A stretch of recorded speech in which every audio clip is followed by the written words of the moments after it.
कि आप लोगों में अहलियत ही नहीं है फैसले करने की। मांगे तांगे की सरकार में आपको सबकी सुननी पड़ रही है, तो भाई इक़्तिदार छोड़ देना, क्यों चिमटे हुए इक़्तिदार से। महंगाई जो है 27.3% की बुलंद तरीन सतह पर पहुंच गई है। रुपए के मुकाबले में डॉलर की जो कीमत है उसमें एक साल में 61 रुपए 80 पैसे का इजाफा हुआ। मौलाना फजलुर रहमान साहब है, उनका नाम ले लो पब्लिक में तो डीजल की आवाज़ वो आसमान से जाती है। मरियम के पापा का नाम ले लीजिए तो सवाए चोर चोर की आवाज़ से और कुछ नहीं होती। जरदारी साहब के बारे में आप खुद देख लिए क्या इस वक्त ओपिनियन है। डॉक्टर साहब भुट्टो तो जिंदा है ना, पेरिफेरल एरिया है। ये इलेक्शन कमीशन की तो मारी गई है मत। वो कहते हैं इनका दिमाग ठीक नहीं चलता। अरे भाई आपने तो सिर्फ इलेक्शन ही करानी होती है, आप क्यों नहीं हर वक्त तैयार रहते इलेक्शन के लिए।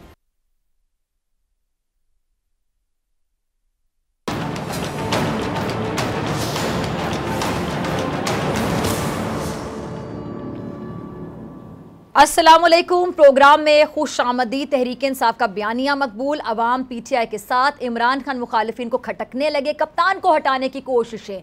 कमर तोड़ महंगाई और मुश्किलात ही मुश्किलात। आम आदमी की जिंदगी अजीरन। मुल्क में सियासी अदम इस्तेहकाम। मईशत की गाड़ी सुस्त। कबलस वक्त इंतखाबात मसाइल का वाहिद हल।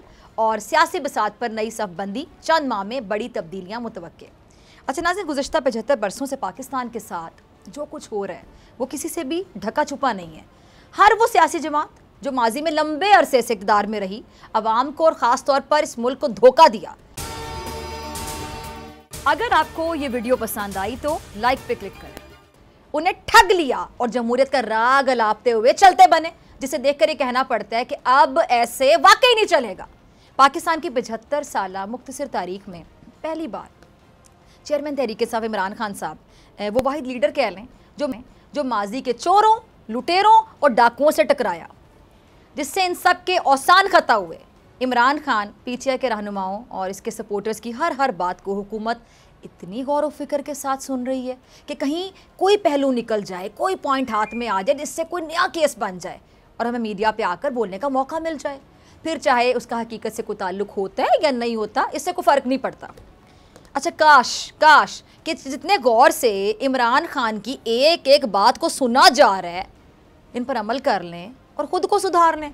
मगर इन तमाम हथकंडों के बावजूद इतनी जमातों का जो इत्तेहाद है वो इमरान को ज़ेर करने में नाकाम है, क्योंकि इमरान खान को इस वक्त पाकिस्तान के अवाम की भरपूर हिमायत हासिल है, पूरी हिमायत। इस हिमायत का अंदाज़ा आप इस बात से लगा सकते हैं कि बग़ैर किसी एहतजाजी कॉल के 9 और 10 अप्रैल की दरमियानी शब जब इमरान खान की हुकूमत को साजिश के ज़रिए बेदखल किया गया तो पूरा पाकिस्तान सड़कों पर आ गया और फिर वो ना किया जा सका जो इत्तेहादी टोला करना चाहता था, क्योंकि अवाम ने बता दिया था क्या कि अब ऐसे। अच्छा, एक बुनियादी सवाल कि आखिर इमरान खान में, अब ज़रा गौर से सुनिएगा नाजरीन, आखिर इमरान खान में ऐसा क्या है कि इतनी जमातों के इत्तेहादी टोले की नज़र में इमरान खान दहशतगर्द भी है, तौहीन मज़हब का मुर्तकिब भी है, इमरान खान को माइनस भी करना है, इमरान खान को खुदा न ख्वास्ता कत्ल भी करना चाहते हैं। क्यों? क्योंकि इमरान खान को इतनी जमातें सियासी तौर पर शिकस्त नहीं दे पा रही, क्योंकि अवाम में इमरान खान की जो मकबूलियत है वो तो हिमालय को छू रही है। ये हम नहीं कह रहे, खुद पाकिस्तान तहरीक इंसाफ के सीनियर रहनुमा फवाद चौधरी साहब ने बात की है। क्या कहते हैं ज़रा सुनिएगा। अच्छा, इमरान खान के ख़िलाफ़ इतनी नफ़रत क्यों? वो सियासी दुश्मन जिनके बारे में कभी कोई ये सोच भी नहीं सकता था कि ये लोग इकट्ठे हो जाएंगे, जिन्होंने एक दूसरे के ख़िलाफ़ संगीन नौयत के केसेस बनाए, वो लोग जिन्होंने एक दूसरे को शदीद नुकसान पहुंचाया। कई दहाइयों से आज का ये इत्तेहादी टोला एक दूसरे की टांगें खींचने में लगा रहा, मगर आज सिर्फ़ और सिर्फ इमरान खान की मुखालफत ने इन्हें इकट्ठा कर दिया, एक पेज पे ला खड़ा किया, क्योंकि इमरान खान चाहता है कि जी दूध का दूध और पानी का पानी हो जाए, बस एक शफाफ इलेक्शन करवा लें। और साफ़ और शफाफ कब होंगे? जब इलेक्शन कमीशन ऑफ पाकिस्तान मुतनाज़ ना हो। कल अपने एक इंटरव्यू में इमरान खान साहब ने इसका इजहार किया, ज़रा सुनिएगा। तो सुना आपने, अगर सितंबर तक इलेक्शन नहीं होते, मौजूदा हुकूमत अपनी ज़िद पर अना पर अड़ी रहती तो क्या होगा? तो जनाब होगा ये कि आज पीटीआई के एक अहम इजलास में ये तय कर लिया गया कि अगर सितंबर के आखिर तक इलेक्शन का ऐलान नहीं किया जाता तो इमरान खान साहब एहतजाज की कॉल देंगे और फिर पूरा पाकिस्तान सड़कों पर होगा पूरा पाकिस्तान। ये एक बहुत बड़ा ऐलान किया गया जिसमें यह भी कहा गया कि सितंबर से आगे की कॉल नहीं होगी। अच्छा, अब एक जायज़ा ज़रा माजी करीब पर डाल लेते हैं। अब ज़रा गौर से सुनिएगा नाजरीन, गौर से। यही इमरान खान था ना, और यही पाकिस्तान। यही इमरान खान था और यही पाकिस्तान, यही आवाम थी, यही मईशत। घरेलू और कमर्शियल सारिफिन को बिजली मिल रही थी, और वो भी 3 गुना सस्ती। पेट्रोल 150 रुपए लीटर फिक्स किया हुआ था। गैस बहरान इतना शदीद नहीं था जितना आज है। ज़राअत से मुंसलिक अफराद, ज़मींदारों और किसानों को उनकी फसलों पर अच्छी कीमत वसूल हो रही थी। इजनास की कहीं कोई किल्लत नहीं थी। दरामदात बरामदात का तवाज़ुन कायम था। ज़र मुबादला के जो ज़खायर हैं बढ़ रहे थे। तरसीलाते ज़र आ रही थी। बैरूनी सरमायाकारी में हर रोज़ इजाफा हो रहा था। डॉलर की स्पीड को ब्रेक लगा हुआ था। दुनिया भर में महंगाई की लहर मौजूद होने के बावजूद पाकिस्तान की मईशत का तवाज़ुन कायम था। एक आम आदमी का किचन चल रहा था। मगर फिर क्या हुआ?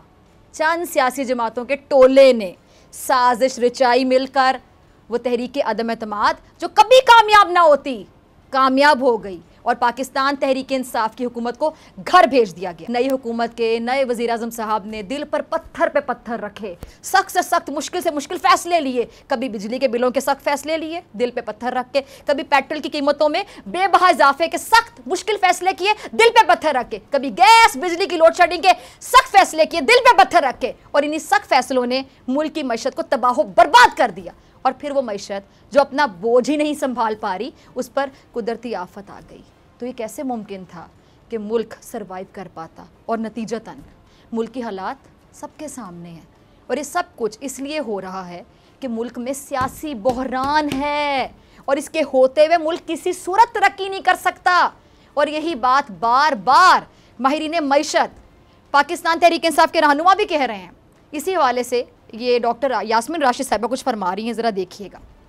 तो मुल्क सैलाबी सूरत हाल में है, अवाम चीख रहे हैं, लोगों के पास ना खाने को है ना पीने को है, घर बार सैलाब बहा ले जा चुका, बीमारियां फूट रही हैं, फसलें तबाह हो रही हैं, इजलास की किल्लत पैदा हो चुकी है। और ऐसी सूरत हाल में जब यही इमरान खान सियासत को एक साइड पे रख कर अपने मुल्क के लोगों के लिए फंड्स इकट्ठे करना चाहता है, तो हुकूमत उसमें भी रोड़े अटका रही है। मुताद्दिद टीवी चैनल्स हुकूमती आशीर्वाद होने की वजह से इसे नशर ही नहीं करते, और जो चैनल्स नशर करते हैं उनको बंद कर दिया जाता है। गर्ज के यूट्यूब पर भी जो चैनल्स इमरान खान की फ़ंड रेजिंग दिखा रहे हैं उन्हें भी बंद कर दिया जाता है, क्योंकि हुकूमत को गवारा नहीं है कि कहीं इमरान खान फ़ंड रेजिंग के ज़रिए सैलाब ज़दगान की और इमरान खान की मकबूलियत में इजाफा हो जाएगा। इस वक्त सैलाब ज़दगान की मुश्किलात को कम करना ज़रूरी है, या किसकी मकबूलियत ज़्यादा हो रही किसकी कम हो रही है, ये ज़्यादा ज़रूरी है? अल्लाह के बंदो सोचो। अगला क्लिप चलाइएगा। इमरान खान की जो शख्सियत है वो हालांकि ऐसी है कि जिस पर ना सिर्फ अंदरूनी मुल्क बल्कि दुनिया भर में जो मुकीम पाकिस्तानी है, गैर मुल्की भी भरपूर एतमाद करते हैं। क्यों? क्योंकि वो जानते हैं कि फलाह बहबूद के कामों में इमरान खान का एक ख़ास मुकाम है, जिसकी पूरी दुनिया तारीफ़ करती है कि किस तरह से उन्होंने सेहत और तालीम के मैदान में मॉडल्स कायम किए। Shaukat Khanum cancer hospital, Namal university, कौन शख्स है जो इनसे वाकिफ़ नहीं है, जिससे हर तबके का आदमी मुस्तफ़ीद भी होता है। मगर ये बात उन लोगों को कैसे समझ आएगी जो इमरान खान का शिकार हैं, सोते जागते उठते बैठते खाते पीते इमरान खान इनके आवाज़ों पे सवार रहता है। कौन समझाए इन्हें? जो 1-1, 2-2 रुपए पेट्रोल महंगा करने वाली पीटीआई हुकूमत पर आपको याद है वावेला मचाया करते थे, जो इमरान खान को कोरोना वबा के दौरान सख्त लॉकडाउन लगाने पर मजबूर किया करते थे, जो इमरान खान की हुकूमत में पाकिस्तान के खारिजा अमूर में बदनामी की फजा कायम किया करते थे, अफसोस के साथ कहना पड़ता है मगर ये सच है। मौजूदा हुकूमत जितना अरसा भी रहेगी, मुल्क की हालात चाहे वो सियासी हो, मुआशी हो या खारिजी हो, हालात संगीन से संगीन तर ही होंगे उस वक्त तक जब तक कि सियासी बहरान ख़त्म नहीं हो जाता। अच्छा, तो दावे वादे ये मौजूदा हुकूमत अपने ऑपोजिशन दौर में करती थी, याद है? उस पर तो वज़ीर ख़जाना वज़ीर आज़म साहब से इतना ही कहेंगे कि आप ही अपनी अदाओं पे ज़रा गौर करें। हम अगर अर्ज़ करेंगे तो शिकायत होगी, क्योंकि एक साल में डॉलर, मुल्क की कर्ज़ों और महंगाई में तारीखी इजाफा सामने आया है। मुल्क में महंगाई है, ज़रा सुनते जाइएगा, महंगाई जो है 27.3% की बुलंद तरीन सतह पर पहुँच गई है। गुज़श्ता माली साल इसी अरसे में महंगाई की जो शरह है 8.4% थी। रुपये के मुकाबले में डॉलर की जो कीमत है उसमें एक साल में 61 रुपये 80 पैसे का इजाफा हुआ। सितंबर 2021 में डॉलर 168 रुपये 52 पैसे का था और सितंबर 2022 में 230 रुपये 32 पैसे तक पहुंच गया। मुल्की कर्जों में मौजूदा हुकूमत के दौर में बड़ा इजाफा सामने आया। गुज़िश्ता माली साल सितंबर में मुल्की कर्जा 39,870 अरब रुपए था। रवा माली साल मुल्की कर्जा 50,000 अरब रुपए से तजावुज़ कर गया। अच्छा, जो गुज़िश्ता माली साल सितंबर में स्टेट बैंक के माली ज़खायर 19 अरब 47 करोड़ डॉलर थे और रवा माली साल सितंबर में स्टेट बैंक के जो माली ज़खायर हैं वो 8 अरब 79 करोड़ 99 लाख डॉलर हैं। गुज़िश्ता माली साल के मुकाबले में रवा माली साल तिजारती खसारे में कमी आई। तिजारती खसारे में 64 करोड़ डॉलर की कमी हुई। FBR महसूलात में गुज़िश्ता माली साल के मुकाबले में 89 अरब रुपए का इजाफा हुआ। ये है आपकी मईशत, ये है आपकी मेहरबानी जो आपने की अवाम पर, ये है वो दुख जिसका अवाम रोना रो रहे हैं, ये है आपके काबिल के बड़े बड़े कारनामे जो उन्होंने सर अंजाम दिए। और यही बातें हैं जो पाकिस्तान तहरीक इंसाफ के रहनुमा मौजूदा हुकूमती इत्तेहाद को समझाने की कोशिश कर रहे हैं कि खुदारा जिस नहज पर आप लोग इस मुल्क को इस वक्त ले आए हैं, इससे खुद भी बाहर निकलें, मुल्क को भी निकालें। इस पर मजीद मैं बात करूंगी, जरा पहले क्लिप देखिएगा। जो तहरीक इंसाफ का ये बयानिया है ना, अवाम में मकबूलियत की सबसे बड़ी वजह ही ये है। बंद दरवाज़ों के पीछे फैसलों की बजाय अवामी उमंगों के मुताबिक फ़ैसले किए जाएं। अवाम के मुंतखब नुमाइंदे फ़ैसले करें, जिन्हें अवाम ने मैंडेट दिया वो फ़ैसले करें। और यही वजह है कि इमरान खान की एक कॉल पर करोड़ों लोग सड़कों पर आ जाते हैं, क्योंकि अवाम ने तहरीक इंसाफ को मैंडेट दिया था, अवाम ने तहरीक इंसाफ की हुकूमत बनाई थी, अवाम ने इमरान खान को वज़ीर-ए-आज़म मुंतखब किया था। लेकिन जमहूरियत के लिबादे ओढ़े चंद लोगों ने मुंतखब हुकूमत को वोटों की खरीदो फरोख्त के ज़रिए इक़्तिदार से महरूम कर दिया। मुल्क में अवाम की गैर नुमाइंदा हुकूमत बना दी गई, जिसे अवाम ने रोज़े अव्वल से तस्लीम नहीं किया। लिहाजा तहरीक इंसाफ का ये मुतालिबा कि जल्द अज जल्द इंतखाबात करवाए जाएँ, ये ना सिर्फ मुल्क की ज़रूरत है बल्कि अवाम का भी मुतालिबा है। अवाम अपने वोट के हक का तहफ़्फ़ुज़ चाहते हैं। अवाम चाहती है कि उनके वोट से बनी हुकूमत मुल्क की तकदीर के फैसले करे, नोटों के जरिए लाई गई हुकूमत नहीं। यही वजह है कि तहरीक इंसाफ का बयानिया अब अवाम का बयानिया बन चुका है। अच्छा, अगर इस वक्त जो सियासी मंजरनामा है उस पर नज़र डालें और मुल्की सियासत को देखा जाए तो पता चलता है कि मुस्लिम लीग नून हुकूमत में भी है और अपोजिशन में भी है। हुकूमत बनाने वाली जमात के रहनुमा ही अपोजिशन का किरदार भी निभा रहे हैं। इक़्तिदार में रहकर भी हुकूमत पर तनकीद की जा रही है। ज़रा ये सुनिएगा ख्वाजा साद रफ़ीक साहब को। ख्वाजा साहब, आपकी हुकूमत है, आपको इक़्तिदार हासिल है, फिर रियासती इदारे आपके मातहत हैं, आप रियासत के बाख्तियार नुमाइंदे हैं, तो फिर ये कैसा गिला है, कैसा शिकवा है और किससे शिकवा है? ये तो बड़ी मज़ाक़ा खेज़ बात है। या हम ये समझें कि भाई इक़्तिदार आपके पास नहीं है, आप सिर्फ डमी हैं, असल इक़्तिदार मौलाना फजल रहमान के पास है, या फिर शायद जरदारी साहब के पास है, या फिर शहबाज शरीफ बेख्तियार हैं और नवाज शरीफ फैसले कर रहे हैं। अच्छा, अगर ऐसी कोई बात है तो ये आप कौम को बताएं कौम को, बताएं अवाम को कि इक़्तिदार किसके पास है, कौन फैसले कर रहा है रियासत के। और दूसरी तरफ हम ये तस्लीम कर लें कि आप लोगों में अहलियत ही नहीं है फैसले करने की। मांगे तांगे की सरकार में आपको सबकी सुननी पड़ रही है, तो भाई इक़्तिदार छोड़ दें ना। क्यों चिमटे हुए इक़्तिदार से, क्यों अवाम का जीना दुबर कर रहे हैं? मतलब अजीब तमाशा है। हुकूमत में भी हैं, अपोजिशन का रोल भी अदा कर रहे हैं। अवाम को बेवकूफ़ बनाने के ये ड्रामे बंद कर दें बाप। इस तरह आप लोगों की दाल नहीं गलने वाली। जो पाकिस्तान के अवाम है बाशऊर हो चुके हैं। अब बारियां लेने का दौर नहीं है, एक आता है दूसरा जाता है, दूसरा आता है पहला जाता है। एक दूसरे को करप्ट, चोर, डाकू कहने वाले आज ही एक ही हुकूमत में ये बंदर बांट किए बैठे हैं। एक दूसरे का पेट फाड़ने वाले, एक सड़कों पर घसीटने का दावा करने वाले, अपनी चोरी, अपनी लूटमार का माल बचाने के लिए कैसे एक हो गए, ज़रा देखें।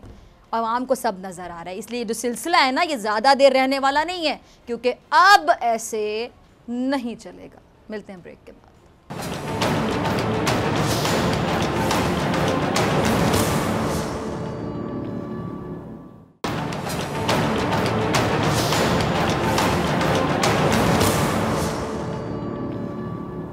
वेलकम बैक नाज़रीन। मौजूदा मुल्की सियासी सूरत हाल पे बात करने के लिए मेरे साथ मौजूद हैं डॉक्टर यास्मीन राशिद साहिबा। किसी तारुफ की मोहताज नहीं। डॉक्टर साहब बहुत शुक्रिया वक्त देने के लिए। अच्छा डॉक्टर साहब, इमरान खान साहब का कहना है कि जी इंतखाबात के लिए, आम इंतखाबात के लिए हर किसी से बात के लिए मैं आमादा हूँ।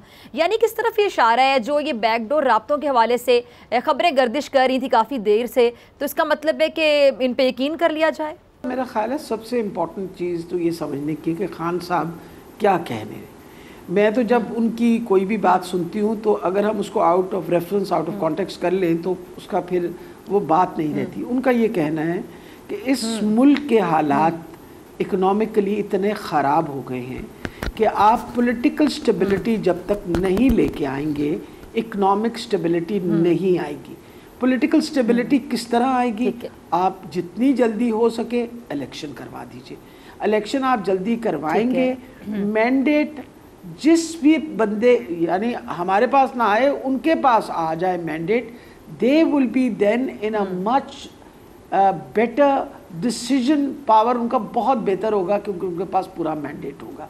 इस वक्त आपकी पॉलिटिकल अनस्टेबिलिटी की वजह से आपकी इस वक्त इकोनॉमी जो है वो बिल्कुल उसके चीथड़े उड़ गए। आप मुझे ये बताइए कि महंगाई जिसका स्लोगन लेके ये लोग निकले थे, आज आप बताइए वो कहाँ गए? सब खामोश खड़े हैं।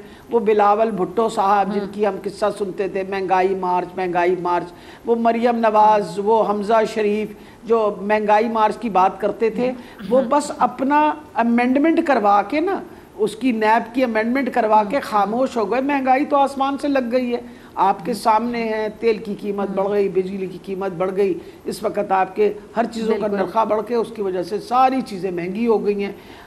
एक दरमियाने तबके का बंदा जो है उसके लिए ज़िंदगी अजीरन हो गई है, तो जो बेचारा गरीब आदमी है उसकी आप ज़िंदगी सोचें क्या हो गई। ऊपर से सोने से पे सुहागा सैलाब आ गए। आप खुद हालात देखिए क्या हैं, आप देखिए सिंध में हालात क्या हैं।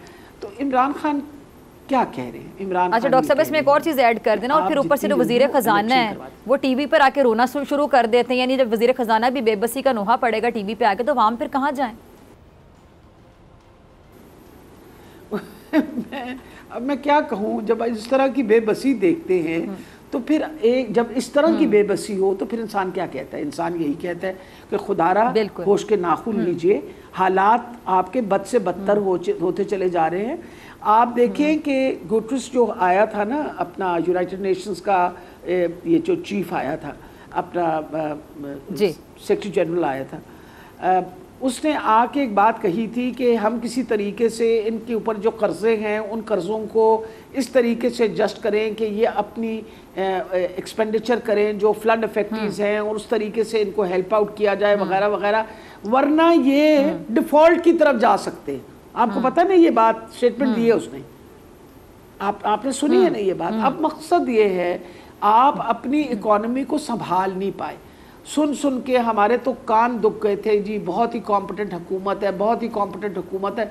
उस कॉम्पिटेंट हुकूमत के आने के बाद इस वक्त आज के दिन, वैसे तो 250 पे भी डॉलर गया, आज के दिन में आप देख लीजिए 230 रुपए का डॉलर या 229 रुपए का बिक रहा है इस वक्त इंटर बैंक। आप मुझे ये बताइए, इकोनॉमी का बेड़ा गर्क हुआ हुआ है, बॉन्ड्स आपके खरीदने को कोई तैयार नहीं है। लेकिन डॉक्टर साहब ये मुश्किल फैसले कर रहे हैं ना बेचारे, वो भी दिल पे पत्थर रख के। नहीं, वो मेरा मतलब है कि उनसे कहिए खुदा के लिए पत्थर रख के ये फैसला कर लीजिए कि इस मुल्क को बचाना है हमने, तो इलेक्शन करवा डालिए।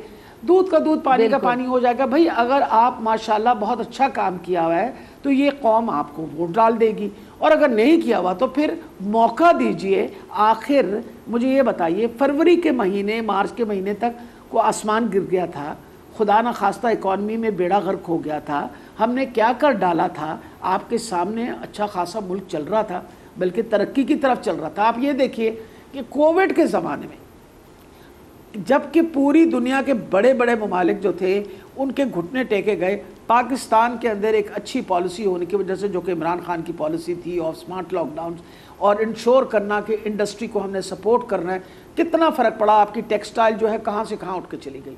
वो 2 लाख मजदूर और वो जो पावर लूम्स थी जो आपकी बंद थी वहाँ फैसलाबाद के अंदर, सब खुल गई, और आपके वो जो 2 लाख मजदूर बेचारे बेरोज़गार थे वो रोज़गार हो गए।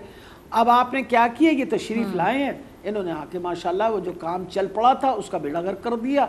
आपके आज की जो खबर है उसके अंदर मैं पढ़ रही थी अखबार के अंदर कि 750 लूम्स जो हैं वो तो वहाँ बंद हो गए फैसलाबाद के अंदर। वो इंडस्ट्री जो चल पड़ी थी इनकी माशाल्लाह अक्लमंदियों की वजह से वो रुक गई।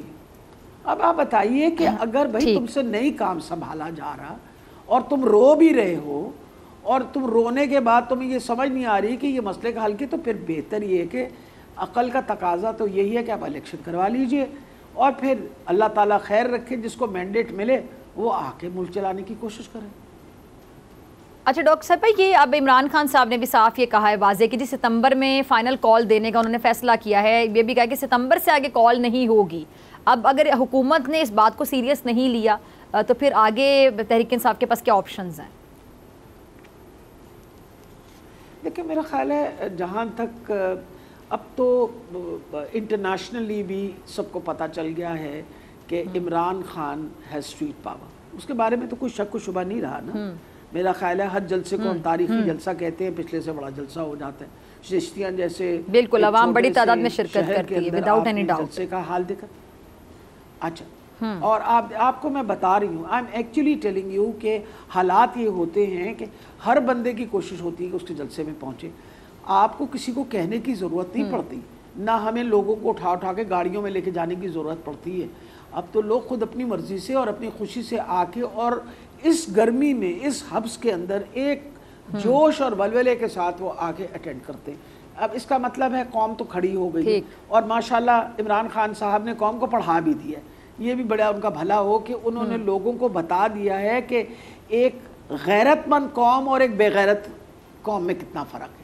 हम गैरतमंद लोग हैं और वही वाली बात है। मैंने तो सही बात है, सारी ज़िंदगी इंसान कलमा पढ़ता आया है, लेकिन जब हम बात सोचते हैं कि इमरान खान ने एक बात जब कही और उस बात को बार बार दोहराया कि जब आपने ला इलाहा इल्लल्लाह कह दिया तो उसका मतलब अल्लाह के बाद तो फिर कोई और है ही नहीं ना जिसकी तरफ हमने देखना है। फिर हमें डर किस बात का, फिर हमें खौफ किस बात का, हम क्यों परेशान होते हैं, फिर वो हम क्यों बूट पॉलिश करने जाते हैं, फिर हमें क्यों मुल्क उस मुल्क की भी फ़िक्र, इस मुल्क की भी फ़िक्र। और सबसे बड़ी ये बात है, इमरान खान साहब बार बार ये बात कहते हैं, हम सुलह पसंद लोग हैं, हम नहीं चाहते किसी किस्म को खुदा न खास्ता खून खराबा हो, किसी किस्म की बुराई, और हम किसी के साथ कोई दुश्मनी मोल नहीं लेना चाहते। We are a peace loving country. हमें खुदा के लिए सुकून से रहने दो और हम बतौर कौम मेहनत करके हम उठ जाएंगे, हमारा कोई प्रॉब्लम नहीं। अगर तुम मुसलसल वो जो दखल अंदाजी होती है, अब आप बताइए जो मर्जी कहें, है तो ये इम्पोर्टेड हुकूमत, आपका ख्याल है को कम इंटरफेरेंस है, हर तरफ से interference because of her geo political situation. America जो है वो इंश्योर कर रहा है कि उसकी यहाँ होल्ड रहे, वजह ये कि चाइना के साथ उसका मुसलसल मुकाबला है, ये भी हमें पता है। अब आप देखिए कि कहाँ तेल की कीमत कहाँ से कहाँ चली गई। हम रशिया से तेल नहीं हमने ख़रीदा, अब फरमाने लगे कि ये सारे कि जी रशिया से तेल इसलिए नहीं ले रहे कि हमारे पास जो रिफाइनरीज हैं वो तेल को, अरे भाई स्वैपिंग हो सकती है, थोड़े से कम पैसों पे लेके उन मतलब एक सर्टन अमाउंट आप दे के आप स्वैप कर सकते हैं और वो ऑयल जो हमारे लिए इस्तेमाल हो सकता है हम वो ले सकते हैं। हम 30 रुपए कम इमीडिएटली तेल में, दुनिया के अंदर इस वक्त तेल के जो बैरल्स हैं उनकी कीमत कम हो रही है, हम पाकिस्तान के अंदर बढ़ाते चले जा रहे हैं। हाँ, मतलब मुझे तो ये लगता है इन्होंने बदला उतारने के लिए आए हैं पाकिस्तान के खिलाफ। इन्होंने ये बदला उतारा है कि क्यों भाई तुम लोगों ने क्यों इमरान खान को वोट दिया था, इस वजह से वो। अच्छा डॉक्टर साहब, ये जो तहरीक इंसाफ इलेक्शन की डेट पे मुज़ाकरात के लिए तैयार हो गई है, जी जी, ये जो तहरीक इंसाफ इलेक्शन की डेट पे मुज़ाकरात के लिए तैयार हो गई है, तो अगर इलेक्शन की डेट समझें कि अगले साल दे दी जाती है, जनवरी में, फरवरी में ये वक्त दे दिया जाता है, तो फिर आप आराम से बैठ जाएंगे, आप लोग अग्रीड कर जाएंगे इस बात पे? देखिए, खान साहब ने उनसे कहा है कि अगर तुम इलेक्शन की बात करने को चाहते हो तो मैं तुम्हारे से बात करने को तैयार हूँ, बात तो करो ना, ठीक है, हालात तो देखो अपने। और ये बातें जो सब वो कर रहे हैं वो बिल्कुल सही कर रहे हैं। इतने अहम इस वक्त डिसीजंस आपके होने हैं, आपका नया क्या कहते हैं वो आर्मी चीफ सेलेक्ट होना है, तो हमें क्या बेहतर नहीं है कि वो लोग सेलेक्ट करें जिनके पास पूरे पाकिस्तान का मैंडेट हो। अच्छा डॉक्टर साहब, मुझे ब्रेक का कहा जा रहा है, नाज़रीन आपसे मुलाकात होगी ब्रेक के बाद।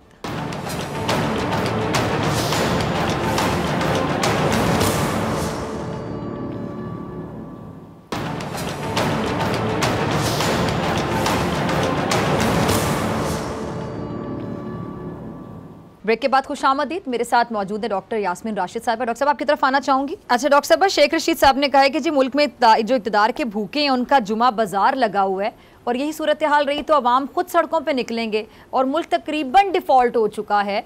तो क्या आप शेख साहब के इस बयान से इत्तेफाक करती हैं? कल प्रोग्राम में भी शेख रशीद साहब मेरे साथ मौजूद थे और वो आपको पता है बड़ी खुल के बात करते हैं, अपनी राय का इजहार करते हैं। तो वो तो बड़े हालात ख़राब देख रहे हैं और वो यही बता रहे थे कि वो हालात को बहुत ख़राब देखते हैं। अवाम वो कहते हैं एक टाइम ऐसा है कि कॉल की ज़रूरत भी नहीं पड़ेगी, अवाम खुद ही सड़कों पर निकल आएंगे। तो खुदा ना ख्वास्ता डॉक्टर साहिबा फिर वो क्या हालात होंगे? आप कोई ऐसे दिन अखबार उठाइए, कहीं ना कहीं आपको शोर मचता हुआ नज़र आता है। कल मैंने अखबार उठाया तो पता चला कि टोबा टेक सिंह के अंदर पता नहीं लोगों ने कितना बड़ा जुलूस निकाल के लोगों ने वहाँ के जो बिजली का दफ्तर था उसके ऊपर हमला कर दिया वगैरह वगैरह।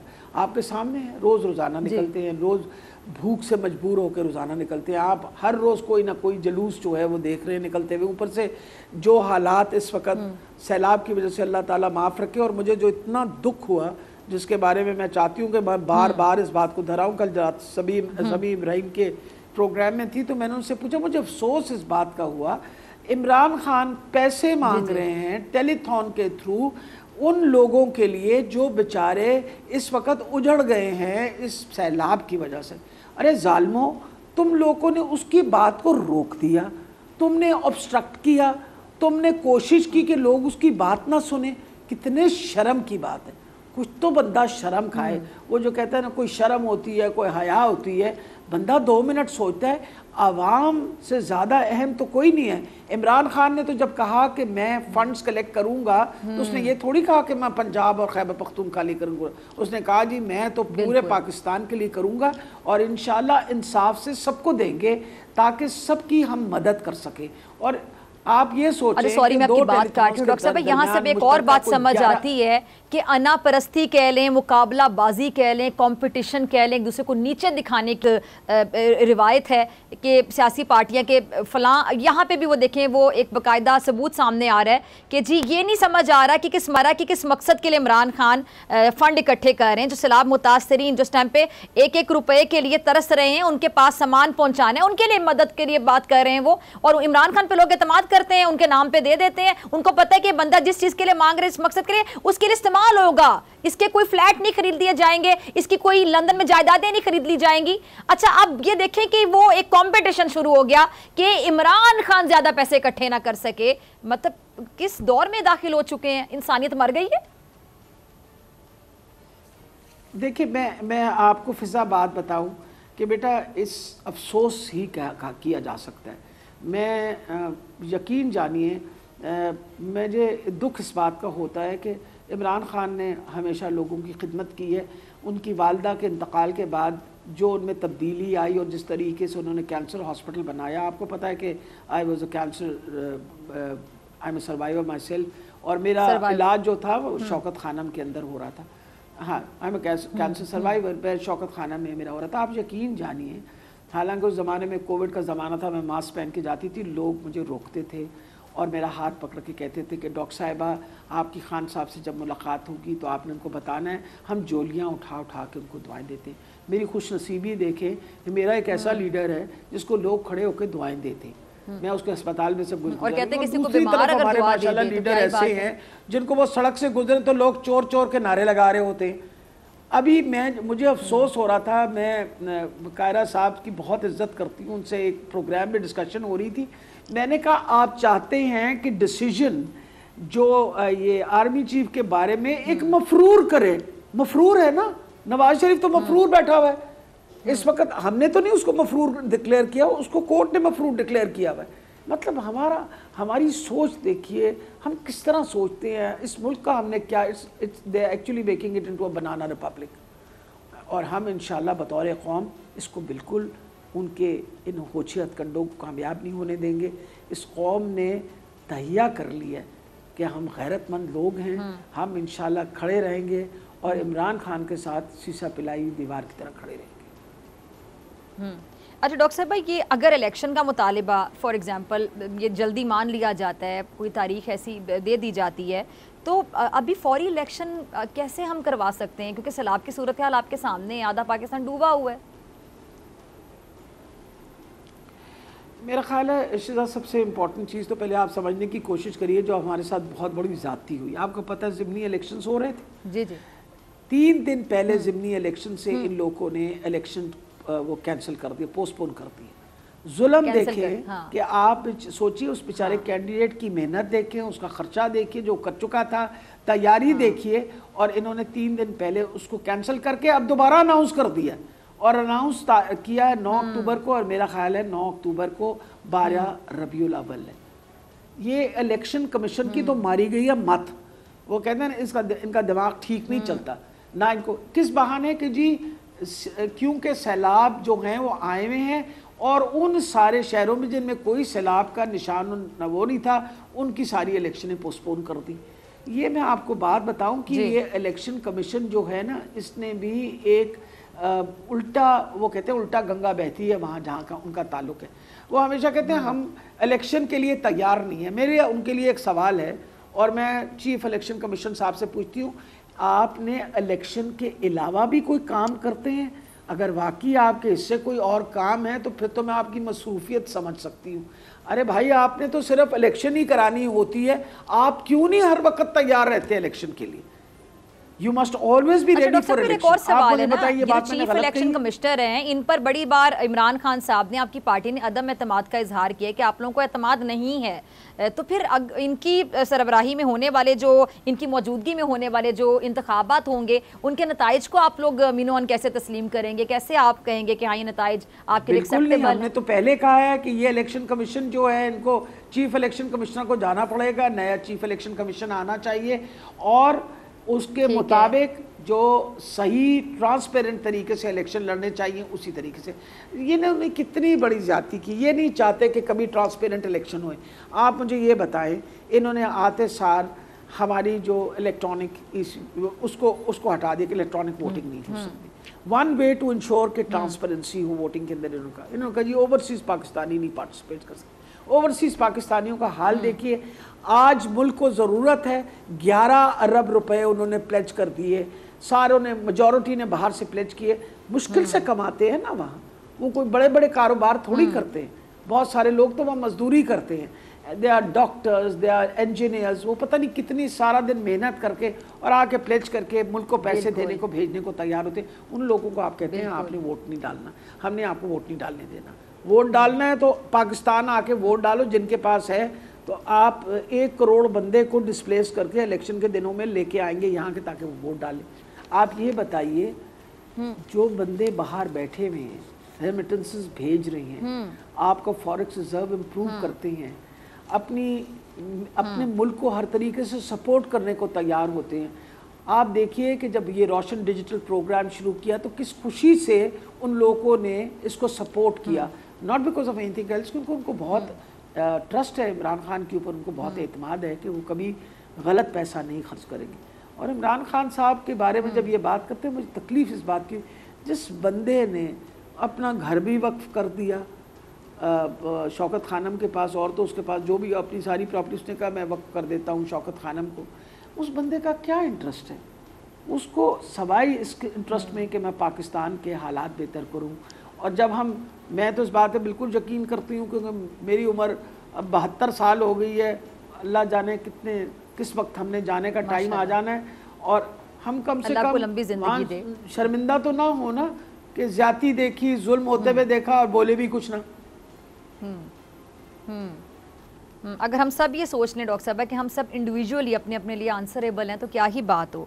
अच्छा, ये माइनस इमरान खान की जो गूंज है डॉक्टर साहब, ये जो हर तरफ सुनाई दे रही है, तो अगर ऐसा कुछ होता है तो फिर तहरीक इंसाफ का जो रद्द-ए-अमल होगा वो क्या होगा? बहुत सख्त होगा किसी तरीके से। हमारी तो रेड लाइन इमरान खान है, इमरान खान हमारी रेड लाइन है। We will not permit anybody to cross it. हमें अपनी जान भी देनी पड़े, हमें कोई परवाह नहीं है। हम माएँ बहनें ही काफ़ी हैं उसके लिए। मैं सही बता रही हूँ आपको। आप यकीन जानिए, जब भी कोई जलसा होता है तो सारी औरतें मेरा हाथ पकड़ के एक ही बात कहती हैं कि डॉक्टर साहिबा हम सब आपके साथ हैं, जब कहेंगी खड़े हो जाएंगे, हम सब कुछ कुर्बान करने को तैयार है। वजह मैं बताती हूँ आपको। मैं एक माँ हूँ और मुझे अपनी औलाद के लिए हमेशा फिक्र रहेगी जब तक मैं ज़िंदा हूँ।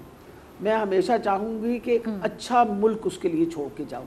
वो चोर उचक्कों को तो ना दूँ ना, इस वक्त तो सारे चोर बैठे हुए हैं। यानी कोई तो इनमें से ऐसा हो शरीफ आदमी जिसके बारे में बंदा अच्छी तरीके से जिक्र कर सके।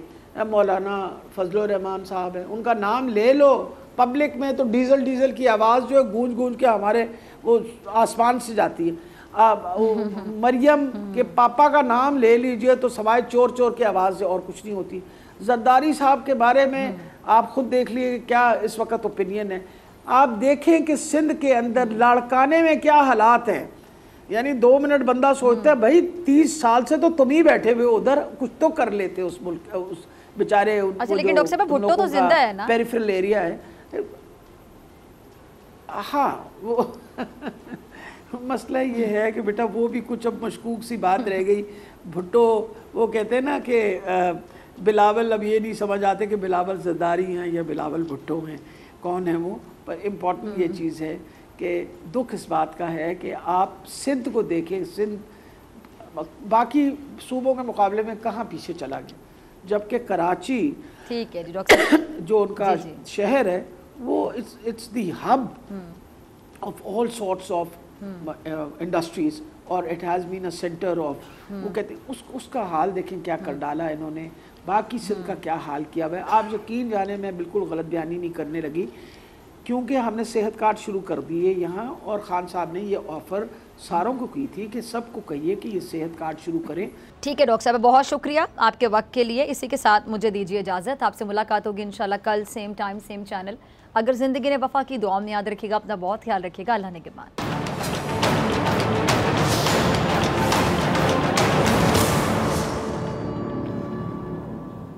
बोल किसी के भी दबाव में आकर अपने फैमिली मेंबर्स को अलहदा नहीं करेगा। बोल हमेशा आवाम की आवाज बनता रहेगा और आवाम के मसाइल दिखाता रहेगा। बोल की आवाम से खुसूसी दुआओं और साथ देने की अपील। सबसे ज्यादा व्यूज, सबसे ज्यादा रील्स और सबसे ज्यादा रेटिंग के साथ बोल अब भी नंबर 1 पोजीशन पर बरकरार।